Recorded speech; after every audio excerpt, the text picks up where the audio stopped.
નમસ્કાર, playground the sports શોમાં હું મયુરી આપ સૌનું સ્વાગત કરું છું અને આજે બોર્ડર ગાવસ્કર ટ્રોફીની 5મી ટેસ્ટ મેચ વિશે કાર્યક્રમમાં ખાસ ચર્ચા.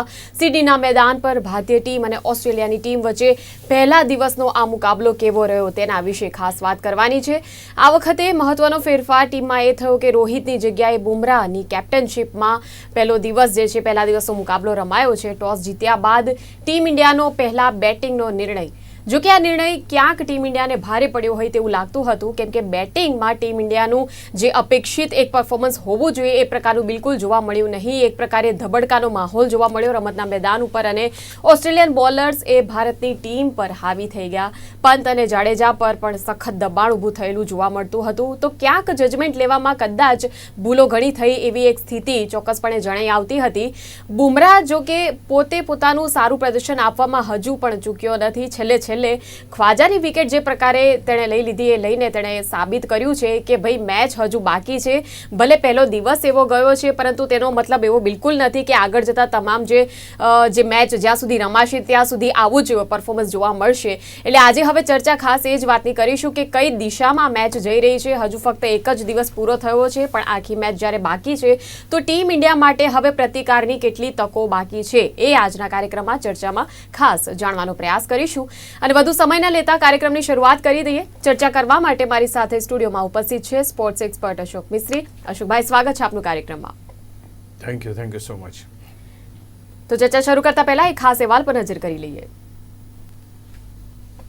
ભારત અને ઓસ્ટ્રેલિયા વચ્ચેની 5મી સિડની ટેસ્ટ મેચમાં ભારતે ટોસ જીતીને પ્રથમ બેટિંગ કરતા ભારતીય બેટિંગનો ધબડકો થયો હતો અને માસ્ટર બેટર્સ એવા યશસ્વી KL રાહુલ, વિરાટ કોહલી અને શુભમન ગિલ માત્ર 72 રનમાં જ તંબુ ભેગા થઈ જતા ઓસ્ટ્રેલિયન બોલર્સ ભારત પર હાવી થઈ ગયા હતા અને પંત અને જાડેજા પર સખત દબાણ બનાવી રહ્યા હતા.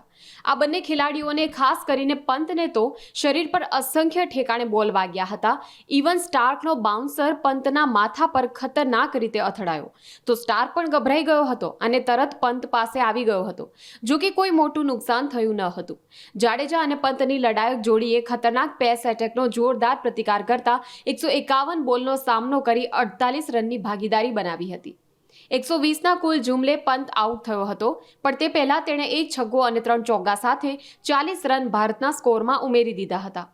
134 રને જાડેજા, 148 રને સુંદર, 168 રને પ્રસિદ્ધ અને 185 રને બુમરાહ 17 બોલમાં 22 રન બનાવી આઉટ થયો હતો.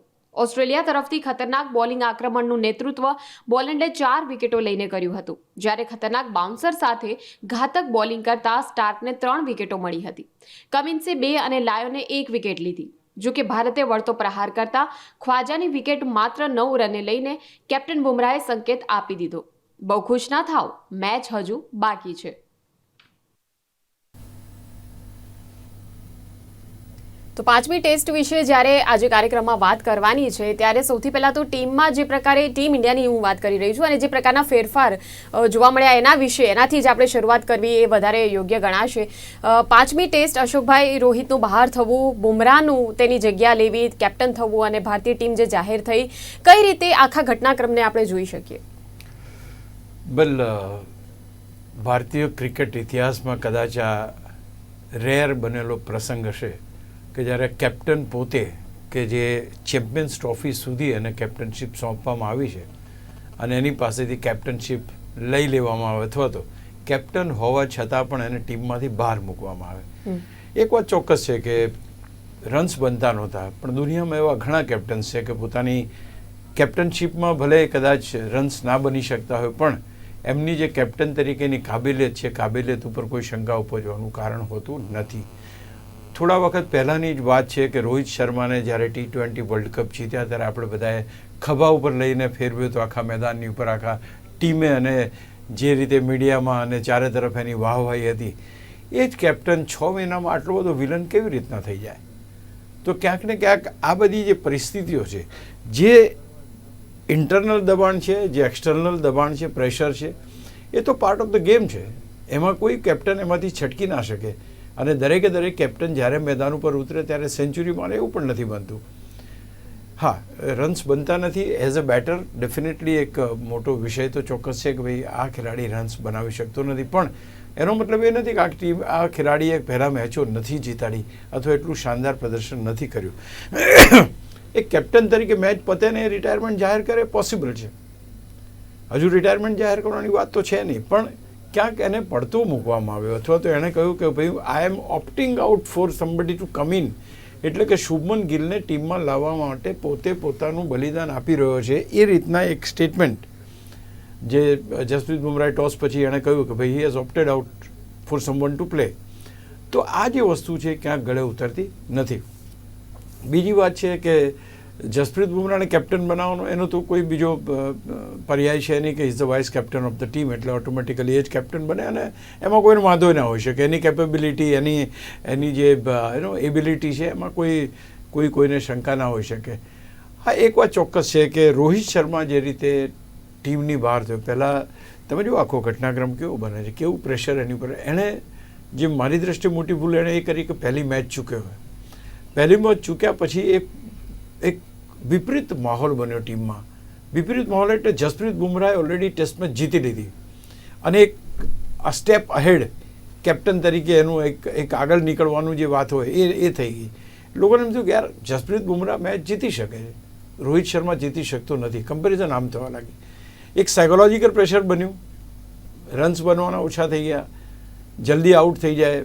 ત્યાર પછી પ્રેસ કોન્ફરન્સમાં એની ઉપર પ્રહારો કરવામાં આવ્યા. ક્યાંક એને એમ લાગ્યું કે હું આ ટીમમાં એક એક્સટર્નલ માણસ, એક બહારનો વ્યક્તિ હોય એવું એને ક્યાંક ફીલ કરાવડાયું.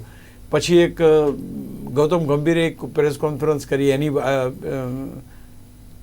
મિટિંગની અંદર એક ચર્ચા થઈ, એની વાત બહાર આવી કે ભાઈ કહી દીધું છે કે પરફોર્મ કરો યા તો તમે ગુડ બાય કહેવા માટે તૈયાર થઈ જાઓ. તો આવી બધી વાતોના કારણે આ બેટ્સમેન એટલો મારી દ્રષ્ટિએ બેકફૂટ પર આવી ગયો અથવા તો ગભરાઈ ગયો શબ્દ અહીંયા વાપરવો થોડો એ છે, પણ યસ બેકફૂટ પર આવી ગયો કે જો હું 5મી મેચમાં પ્રદર્શન નહીં કરું તો મારી પાસે કોઈ રસ્તો રહેશે નહીં. એટલે હું માનું છું કે એણે બેકફૂટ ઉપર ગયો અને એણે પોતે ગિલ માટે જગ્યા કરી આપી. ત્યાર પછીના જે બે ફેરફાર છે, શુભ ગિલ આવ્યો અને જે પ્રસિદ્ધ કૃષ્ણાને લાવ્યા છે.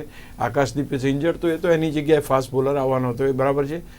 બંને સ્પિનરને પણ રાખ્યા છે, સુંદર પણ છે, જડેજા પણ છે. એટલે કદાચ 5મા દિવસની જે ચોથા 5મા દિવસે જ્યારે એમ કે વિકેટ બ્રેક થાય અને સ્પિનરોની યારી આપે તો એમનો ઉપયોગ કરે. બાકી ટીમનું કોઈ બહુ ખાસ એ નથી, બધું બરાબર છે. પણ ક્યાંક રોહિત શર્માનું જવું અને મીન્સ કે ઓપ્ટ આઉટ કરવું કે હું નથી રમવાનો કરીને, આઈ થિંક એ ક્યાંક ને ક્યાંક એક સારા સંકેત ભારતીય ક્રિકેટ માટે નથી આપી રહ્યા. ભલે તો કેપ્ટન છે, નીકળી જશે કાલે ઓવરટીન. તમે અને આગળની જે સિરીઝ રમાવાની છે આપણી, જે વર્લ્ડ ટેસ્ટ ચેમ્પિયનશિપ સાયકલની સિરીઝ, એ વખતે તો he must be around 38 years old. તો હું નથી માનતો કે એ કન્ટિન્યુ આગળ થાય, પણ જે રીતે અત્યારની પરિસ્થિતિઓમાં એને દબાણમાં લાવવામાં આવ્યો છે એ ક્યાંક ભારતીય ક્રિકેટ માટે બહુ યોગ્ય નથી થયું. બિલકુલ. અને અશોકભાઈ, હવે ટોસ જ્યારે જીત્યા તો ટોસ જીત્યા પછી પ્રથમ બેટિંગનો નિર્ણય લીધો ટીમ ઇન્ડિયાએ. હવે આ રીતે સમજવું છે કે ક્યાંક આ જે નિર્ણય લીધો એ જ નિર્ણયમાં ભૂલ થઈ છે? શું આ નિર્ણય બેકફાર થયો ગણાય? કેમ કે ટોસનો જે નિર્ણય હોય છે અત્યંત મહત્વનો હોય છે, જેના ઉપર હારજીત ટકેલી છે. તો પછી શું આ નિર્ણયના કારણે જે મેચમાં જે પ્રકારનું પરફોર્મન્સ જોવા મળ્યું ટીમ ઇન્ડિયાનું, એ આ ભૂલના કારણે હતું કદાચ? પહેલી વસ્તુ તો ટેસ્ટ મેચની અંદર નોર્મલી જ્યારે ટોસ જીતવામાં આવે અને જે ટીમ ટોસ જીતે એની પાસે એડવાન્ટેજ હોય છે કે what he wanted to select, whether he wanted to field or whether he wanted to bat. અહીં આગળ એને બેટિંગનો નિર્ણય કર્યો. મારી દ્રષ્ટિએ આ નિર્ણયમાં કંઈ ખોટું નહોતું. સવાલ એવો થયો કે તમે ઓપનિંગ બેટ્સમેનથી માંડીને જે ઘટનાક્રમ આખો બને છે, એટલી બધી વાર તમારી પાસે બેટિંગ ચેન્જ થઈ. રોહિત શર્મા ગયા, KL રાહુલ પહેલાં હતો, પછી રોહિત શર્માને હરાયા, આજે કોઈક અલગ રીતે ઓપનિંગ થયું. તો આ બધી પરિસ્થિતિને કારણે આખો જે બેટિંગ ક્રમ છે એ ડિસ્ટર્બ થઈ ગયેલો છે અત્યારે. અને સૌથી મહત્ત્વની બાબત એ છે કે ટોપ ઓર્ડર જે બેટર્સ છે, એવું ભૂતકાળમાં ઘણીવાર બન્યું છે કે ઓસ્ટ્રેલિયાના પ્રવાસે જાય ને કેપ્ટનને રાજીનામું આપવું પડે, કારણ કે ત્યાંની વિકેટો બાઉન્સી છે, ત્યાંની વિકેટો સ્વિંગ થતી છે. ભારતીય બેટર્સ જે પરિસ્થિતિમાં અહીંયા રમે છે અથવા તો બીજી જગ્યાએ રમે છે એના કરતાં અલગ પ્રકારની વિકેટો હોય છે. ઓસ્ટ્રેલિયા પાસે બોલર્સ સારા છે, એ બધી વસ્તુ બરાબર. પણ રિસન્ટ પાસ્ટની અંદર જે છેલ્લા 5-1 વર્ષની અંદર મહેન્દ્રસિંહ ધોનીના આવ્યા પછી અથવા તો તમે એ રીતે વાત કરો તો India has dominated the test cricket and they were number 1 team. ICC નું જે રેન્કિંગ હોય એમાં નંબર 1 ટીમ ભારત હતી.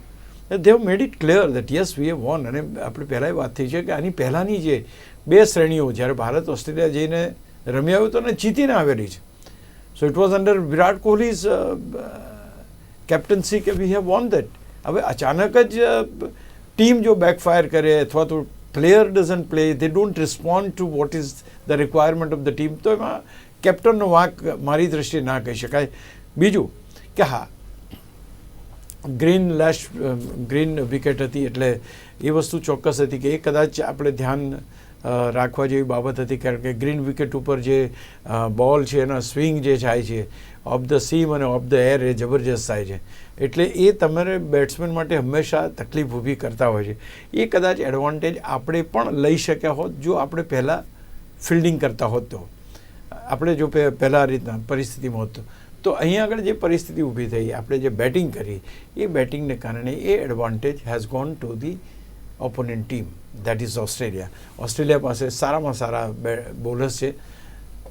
બાઉન્સર્સ કેવી રીતે નાખવા, કઈ રીતે સ્વિંગ કરવા, કઈ રીતે બોલની મૂવમેન્ટ કરવી, અને બીજું સૌથી મહત્ત્વની બાબત, ભારતીય ખેલાડીઓને કઈ રીતે આઉટ કરવા એમાં માહિર છે. They know the trick of the trade, they know how you can take the wicket of this man. દુનિયાના દિગ્ગજ ખેલાડીઓની વિકેટ કેમ લેવી એમની પાસે બધા રસ્તા છે. મને યાદ આવે પેટ કમિન્સનું એ વાક્ય કે મારી જે ટ્રોફીની જે કેસ છે, શોકેસ છે, એની અંદર બોર્ડર ગાવસ્કર ટ્રોફીની જ ટ્રોફી નથી, એટલે એ આ વખતે અમે લઈને રહીશું. કાંઈક અહીં આગળ એને કહ્યું હતું કે અમે આટલા બધા માણસોને ખામોશ રાખીશું, તો ક્યાંક કમિન્સ જે બોલે છે એ કરે છે એ તરફ આગળ વધી રહ્યો લાગે છે. તો આ એક વસ્તુ બની ગઈ. આપણી બેટિંગ નબળી છે, નબળી ઇન ધ સેન્સ સારી બેટિંગ. ધારો કે યશસ્વી તો પહેલી મેચમાં 100+ રન બનાવ્યા, KL રાહુલે સારો પ્રતિકાર કર્યો, પણ અલ્ટિમેટલી આપણે એ વસ્તુ ડિલિવર થતી નથી કે જે ટોસ જીતીને પહેલાં બેટિંગ કરનાર ટીમને એક મોટું ટોટલ રાખીને પ્રતિસ્પર્ધી ટીમને દબાણમાં લાવવાની હોય, એ કરવામાં ભારતીય બેટિંગ નિષ્ફળ. ડિસિઝન મારી દ્રષ્ટિએ તો ખોટું નથી, but yes we did not play well. આપણી બેટિંગ બરાબર ના થઈ એ હકીકત છે. બિલકુલ. અને ઓસ્ટ્રેલિયાની ટીમ વિશે આપણે જ્યારે વાત કરીએ તો ઓસ્ટ્રેલિયાની બોલિંગ કેવી જોવા મળી? ખાસ કરીને બોલેન્ડે 4 વિકેટો ઝડપી લીધી, તેને કઈ રીતે જોઈ શકાય? તમે આપણે કહે ને ભૂત ગયું ને પલિત આવે એવી રીતના જે પરિસ્થિતિઓ બને ને એવું છે. ત્યાં હેઝલવુડ ઇજાગ્રસ્ત થયો અને બહાર ગયો એટલે આપણને થોડુંક રિલેક્સ લાગ્યું કે હેઝલવુડ ગયો, કારણ કે ઇઝ અ ગુડ બોલર, તો બીજો કોઈ બોલર આવશે તો વાંધો નહીં, પણ હવે બોલેન્ડ આવ્યો આપણને ભારે જ પડે છે. સખત એની બોલિંગ છે, સખત રીતે ખેલાડી બોલિંગ કરે છે અને વિકેટો લે છે. આઈ મીન અનબિલિવેબલ એની પાસે પેસ છે, એટલી જ એનો ઉછાળ લે છે. અને આજે બીજું સૌથી મહત્ત્વની વાત એ જોવા મળી કે પીચ ઉપરનો ઉછાળ, that was something different. Movement કરે છે અને ફ્લેટ ડિલિવરીઝ એની ઘણી બધી આવે છે, જે કોઈ પણ જાતની મૂવમેન્ટ વગર સીધી ધડામ કરીને આવે. So it is terrific bowling. બોલેન્ડની જે રીતના બોલિંગ છે આજની હતી, very simple bowler as far as his action is concerned, એની દોડવાની સ્ટાઇલ તમે જો, it looks very simple but he delivers the best. અને આ કારણે ઓફકોર્સ બાકીના બે તો ખતરનાક છે જ, એમાં તો કોઈ બીજી સવાલ જ નથી. એટલે ટૂંકમાં આજનો દિવસ જે હતો એ બોલેન્ડનો હતો, અને આ તો ઠીક છે, શુકર કરો કે ઘણા બધા કેચ ડ્રોપ પણ થયા છે. નહીતર રિષભ પંતને આજે જે 2 તકો મળી છે તો એકદમ ઇઝી ચાન્સ હતા. એ આઉટ થઈ ગયો તો કદાચ ભારત ક્યાં જઈને અટકત, વી ડોન્ટ નો કેટલામાં આઉટ થઈ જાય. તો Boland has bold very well.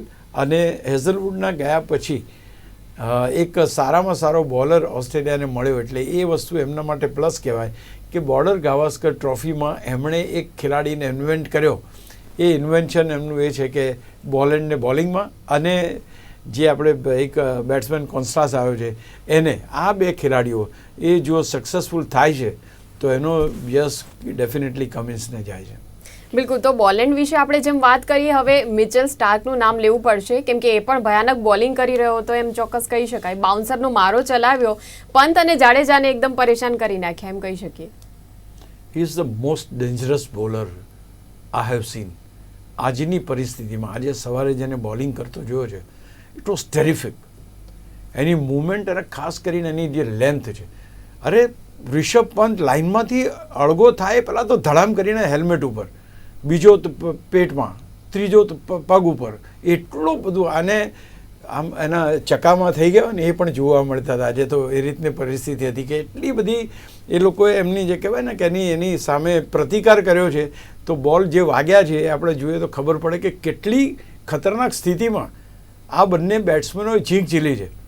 બાકીના ખેલાડીઓ તો કશું કર્યું જ નથી એટલે આપણે એમની તો વાત કરી ના શકીએ, પણ જેમણે ઝીંક ઝીલી છે, જેમણે એની સાથે અડગ રહ્યા, મજબૂત રહ્યા, મક્કમ રહ્યા, ભલે ગમે તે થાય તો. But yes, one thing is sure, આજે એક જે બોલ વાગ્યો સ્ટાર્કનો જે પંતને, that was very dangerous. Even સ્ટાર્કને એકદમ એમ થઈ ગયું કે આ મારાથી શું થઈ ગયું એમ, અને હી ઇમિડિયેટલી રશ ટુ પંત કે ભાઈ તને કંઈ વાગ્યું નથી ને આડું ઓળું કંઈ થયું, પણ લખી નહીં, નથિંગ હેડ હેપન.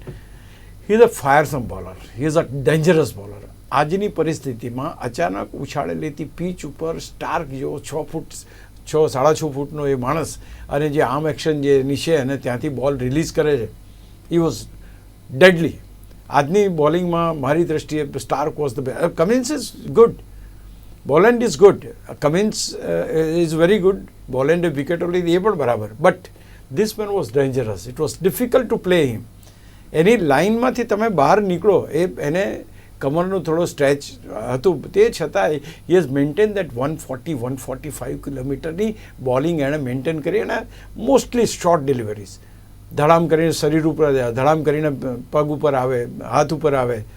તો આ જે આજની બોલિંગ હતી એ મોસ્ટ ડેન્જરસ બોલિંગ કદાચ સ્ટાર્કની મારી દ્રષ્ટિએ ગણી શકાય. And he has not puzzled. એનાથી ડરવા લાગ્યા લોકો કે હવે કઈ રીતના માથું કહું છું ખસેડે પહેલાં તો બોલ અથડાઈ જાય, એટલી બધી ક્વિક બોલિંગ એની આજે જોવા મળી. યસ, બિલકુલ. અશોકભાઈ, આપણી ટીમની આપણે જ્યારે વાત કરીએ, ટીમ ઇન્ડિયાનું બેટિંગમાં ધબડકો શા માટે, કઈ રીતે જોવા મળ્યો? બેટિંગ ડિપાર્ટમેન્ટમાં ક્યાં એવી ભૂલ થઈ? સારી બોલિંગનું પરિણામ કહી શકાય કે નબળી બેટિંગનું પરિણામ કહી શકાય, ખાસ કરીને વિરાટ અને ગિલ માટે? બહુ સાચી વાત કરી કે આ પર્ટિક્યુલર જે 5 ટેસ્ટ મેચો છે, 5મી ટેસ્ટ મેચ આપણે રમી રહ્યા છે, ઇન્ડિયન ટીમ પહેલી ઇનિંગમાં has flopped in most of the cases, અને આપણે સારા રન્સ બનતા નથી. But we did well in second inning. એટલે આ એટલા માટે કહું છું કે યસ, આજે જે બેટિંગ થઈ છે એ બેટિંગ એક ખતરનાક બોલિંગના આધારે, પહેલી નંબર 1 એ. બીજું કે you are making the similar mistake, હમણાં જસ્ટ 8 વખત બન્યું એવું કે 8 વખત ઓફ સ્ટમ્પની બહાર જતો બોલ, અને એ રમવામાં થાપ ખાઈને વિરાટ કોહલી સ્લીપમાં અથવા તો વિકેટ કીપરના હાથમાં જલાઈ જાય. હવે જો સિમિલર ટાઈપની મિસ્ટેક તમે દર વખતે એ જ વસ્તુ કરો છો, you are fishing the ball which is pitching outside the off stump, slight movement તમારી વિકેટે લઈ જાય. કેટલા બધા he has played very well. એણે જે રન્સ બનાવ્યા છે, એણે 17 જ રન બનાવ્યા, but he has played 69 deliveries and he played well right in the middle of the played, perfect. I mean, but those deliveries were on the middle stump or on legged middle. The moment ball pitched outside the off stump અને ત્યાંથી બહાર નીકળ્યો કે again Virat Kohli has done the same mistake. So હું માનું છું કે આ જે બધી વસ્તુઓ છે, એક તો સિમિલર મિસ્ટેક થાય. ધેન સેકન્ડ થિંગ, યશસ્વી જયસ્વાલનો કિસ્સો લઈ લો તમે. પહેલા જ વખતે એણે સ્ટાર્કને પહેલી વખતે જ્યારે બેટિંગ કરી 150ની આસપાસ રન બનાવ્યા, ત્યારે એણે ચેલેન્જ સ્ટાર્ક કે તારા બોલ બહુ ધીમા આવે છે. ત્યાર પછી એક પણ ઇનિંગ એવી નથી કે જ્યારે યશસ્વી રમી શક્યો હોય. So you don't need to challenge all this people, they are the most dangerous people. તો આ જે વસ્તુ જે ઘટના ઘટે છે, કેએલ રાહુલ ઇઝ ધ પોર છે અકોર્ડિંગ ટુ મી. તમે એકવાર એને કહો કે તું પહેલો રમ, પછી તમે કહો તું 5મા ક્રમે આય, પછી તમે કહો કે, તો એને જે તમે ટાઈમ ગેપ અરેન્જમેન્ટ અથવા તો જ્યાં જગ્યા મળે ત્યાં એને રમાડવાની જે છે એના ઉપર ઇફેક્ટ કરાય. અને આજનો કેચ જે ફ્લિક કર્યો, જે કેચ લીધો છે, દેટ વોઝ માર્વલેસ. પણ કેચ તો ખેર લેવાશે જ. Australia is not an ordinary team. ત્યાર પછી એની તમે વાત કરી આપણે વિરાટ કોહલીની, હું એની પછીનો સવાલ બી એની અંદર સાંકળી લઉં છું. દેન એક તબક્કો એવો કે 4 વિકેટો 72-73 રનમાં તો 4 વિકેટો પડી ગઈ. હવે આની પહેલાં પણ થોડી વખત પહેલાં આપણે ચર્ચા થઈ હતી, અને ઇવન રવિન્દ્ર જાડેજાએ કહ્યું હતું કે ભાઈ ટોપ ઓર્ડર્સ થોડુંક તો રમો, કારણ કે અમારા ઉપર પ્રેશર વધી જાય છે. Similar thing happen today. Rishabh Pant જે રીતે રમ્યો અને જાડેજા જે રીતે રમ્યો, કારણ કે રિષભ પંતના શોટ ઉપર સુનિલ ગાવસ્કરથી માંડીને બધાએ બહુ ટીકા કરી હતી કે આવું ના રમાય ને આમ કરાય. એટલે આજે he played a straight game, A perfect game રમ્યો, સ્ટ્રેટ ગેમ રમ્યો, અને એટલા માટે એને વાગ્યું, એને ઈજા થઈ, ઇન્જર્ડ થયો, બોલ અથડાયો, કૂટાયો, ગમે તે કરીને એ ઊભો રહ્યો. અને એક પાર્ટનરશિપ તમને આપી એણે, 48 રનની પાર્ટનરશિપ. એ આ 185 રનમાં કેટલી મહત્ત્વની છે એ કદાચ જેણે મેચ જોઈ હશે એને ખબર હશે. સો દે હેવ ફેસ્ડ 151 ડિલિવરીઝ. તો આ જે વસ્તુ છે એ અગત્યની. જો લોઅર ઓર્ડરના બેટર્સ રમી શકતા હોય તો what is going wrong with the top people, top players, એ બહુ મહત્ત્વની વાત અહીંયા બની જાય છે. નો ડાઉટ કે બધાને એમ છે કે આ છેલ્લી મેચ છે, ચલો હવે જલ્દી વાઇન્ડ અપ કરીએ એવી વાત હોય એવું લાગે છે. બટ યશસ્વી જયસ્વાલ એની કેરિયર બનાવી રહ્યો છે. ત્યાર પછી તમે જુઓ તો KL રાહુલ પોતાની કેરિયર એ કરી રહ્યા છે. Why don't they think about their career કે ભાઈ આપણે કેવી રીતના રમવાનું છે, કઈ સ્ટ્રેટેજીથી રમવાનું છે, કઈ રીતે મેદાન ઉપર ઊભા રહેવાનું છે. આઈ થિંક વિરાટ કોહલી જેવો તો માણસ 200 રન કરે છે યાર. Is not an ordinary man કે તમે એને આઉટ કરી શકો. ઓસ્ટ્રેલિયા ગભરાય છે. ઓસ્ટ્રેલિયા એક જમાનો એવો હતો કે એને કહ્યું હતું કોઈ દિવસ તમે વિરાટ કોહલીને ગુસ્સામાં ના લાવશો ને તે 200 રન મારી દેશે. આ એની ધાક હતી. એ ખેલાડી એક સિમિલર વસ્તુમાં આઉટ થાય છે. એટલે ક્યાંક એ બધી વસ્તુ. Shubman Gill, there was no need, it was the last ball એ વખતે, અને ત્યાર પછી બ્રેક પડતો હતો. અને એ આગળ આવીને લાવીને કઈ રીતે, means the way he played, આપણને એમ થાય કે what was the necessity. He could have played that bowler on the back foot થઈને રમી શક્યો, પણ એ ના રમ્યો, આગળ આવીને રમવા ગયો, પાછળ પ્રેશર વધ્યું અને એટલે આ તો માંડ. ત્યાર પછી ઇવન બુમરાહે પણ જે એક છગ્ગો માર્યો, 2 ચોગ્ગા માર્યા, I think that was something great. એ બધાને કારણે 185 આપણું પહોંચ્યું છે. નહીંતર આ સંઘ કાશે પહોંચે એમ જ નહોતો, 150 પતી પાર્ટી. તો આ જે વસ્તુ બની છે એ ક્યાંક ને ક્યાંક બેટિંગ ઉપર પણ એક ઇનડાયરેક્ટ દબાણ છે. બીજું કે ટોપ ઓર્ડરનું આટલું બધું ફેલ્યોર ક્યારે. અને અગેન તમે યુ કાન્ટ બ્લેમ ગિલ, કારણ કે ગિલને તમે એકવાર રમાડ્યો, બીજા વખતે પડતો મૂકી દીધો, ત્રીજા વખતે પાછો રમાડ્યો, તો કન્સિસ્ટન્સી છે નહીં. કયા ખેલાડીનું સિલેક્શન કરો છો, એને કેટલી તકો આપો છો, એની પર કેટલો વિશ્વાસ મૂકો છો, everything counts. So everything is going have I. તો જે ખેલાડીઓ શ્યોર છે રમનારા એ રમે છે, પંત અને જાડેજા દર વખતે એ લોકો જ રમે. તો આ એક બહુ ખરાબ પરિસ્થિતિ છે. અને ખેર વર્લ્ડ ટેસ્ટ ચેમ્પિયનશિપની ફાઇનલમાં તો જવાની શક્યતા અત્યારે તો નથી લાગતી. બટ કહેવાનો મતલબ છે કે we need to play our good game. આ રીતે તો નહીં ચાલી શકે. બિલકુલ. કાર્યક્રમ આમ તો અંતરફ છે, પણ જતાં જતાં તેમ છતાં એક સવાલ કે ભારત માટે હવે પ્રતિકારની કેટલી તકો બાકી છે? મેચ આમ કઈ દિશામાં જઈ રહી કહેવાય, ઇવનલી પોઇઝ છે, ખ્વાજાની વિકેટ જે રીતે બુમરાહે લીધી એ શું સૂચવે છે? જો હવે ઓસ્ટ્રેલિયાની ટીમ પાસે હવે એક જ રસ્તો છે, બાકી બધાને તો એ લોકોએ હેન્ડલ કરી લીધા. જસપ્રીત બુમરાહને હેન્ડલ કરવાનો છે. હવે જસપ્રીત બુમરાહને હેન્ડલ કરવા માટે શું વિચાર્યું આ લોકોએ? એવું કર્યું કે ભાઈ ચલો એની સામે આર્ગ્યુમેન્ટો કરો. એટલે છેલ્લી ઓવરની અંદર એની સાથે જીવાજોડી થવા માંડી. અને કોન્સ્ટાન્સ કંઈ બોલ્યો ને ખ્વાજા કંઈક બોલ્યો ને ઊભા રહો એમ કે, જે બુમરાહ રનઅપ લઈ રહ્યો હતો તારે તરત આવીને કે ઊભા રહો એમ કરીને મેચ રોકી દીધી. તો આ એક એની ઉપર એ કરવા પડતો. એટલે પહેલાં કીધું અમ્પાયરને કે ભાઈ વોટ ઇઝ ધીસ હેપનિંગ, કારણ કે જો વધારે એકાદ ઓવર ન ખાય તો ઓસ્ટ્રેલિયા પોતાની વધારે વિકેટ ગુમાવી દે એમ હતું. એટલે દે વોન્ટેડ ટુ રિસ્ટ્રિક્ટ કે હવે આ છેલ્લી ઓવર છે, હવે જલ્દી એ કરો. But things did not waited there. The moment ખ્વાજાએ એને રોક્યો એ જ બોલે, એના પછીના બોલે ખ્વાજા આઉટ થયો. અને ત્યાર પછીનું જે આખું જે સેલિબ્રેશન હતું, it was a celebration of revenge, it was a celebration of giving back the things. એ જે ભારતીય ટીમનું જોમ જોવા મળ્યું છે, આજે એક વિકેટ લીધી છે, આઈ એમ રિયલી શ્યોર કે જે રીતના અત્યારે ભારતની ટીમની જે માનસિક સ્થિતિમાંથી પસાર થઈ રહી છે, દે wanted to fight back and they will fight back. Jasprit Bumrah captain છે, છોડે એવો છે નહીં, હી ઇઝ ફાયરસમ. અને ભારતની ટીમમાં હજુ પણ દમ છે. એટલે પહેલો દિવસ ભલે ભારતનો રહ્યો નથી, પણ એવું નથી કે ભારત કમબેક કરી ના શકે. તો વી વિલ કમ બેક. અને કાલે 185 રન કરવા માટે ઓસ્ટ્રેલિયાને કેટલા ફાંફા પડે છે એ ખાસ જોવું ખૂબ જરૂરી છે. ચોક્કસ. એટલે ફાઇટ બેક કરવાનું છે ટીમ ઇન્ડિયાએ. અશોકભાઈ, આપ જોડાયા અને કાર્યક્રમમાં ચર્ચા કરી. આ એક ખૂબ જ સારું આ પહેલા દિવસનું ફર્સ્ટ ડે એનાલિસિસ રહ્યું એમ ચોક્કસપણે કહી શકાય. Thank you very much for joining અસ. તો દર્શક મિત્રો, મેચ હજુ બાકી છે અને જે પ્રકારે આજનો પહેલો દિવસ જે છે એ પહેલો દિવસ ભલે કેવા પણ પ્રકારનો રહ્યો હોય, પરંતુ કેમ કે ફાઇટ બેક મોડમાં આવી ગઈ છે ટીમ ઇન્ડિયા, એટલે ચોક્કસ હવે આશા રાખીએ કે હવે આગળ જતા જે મેચ છે તે પોઝિટિવ વેમાં ક્યાંક આપણા માટે સાબિત થઈ શકે. પરફોર્મન્સ હજુ પણ સારું આપણા દરેક ટીમના ખેલાડીઓનું જોવા મળી જ શકે છે. પ્લેગ્રાઉન્ડ સ્પોર્ટ્સ શોમાં આજની ચર્ચામાં બસ આટલું જ. આવતીકાલે ફરી મળીશું. ત્યાં સુધી આપ જોતા રહો ગુજરાત ન્યૂઝ સત્યની સાથે. નમસ્કાર.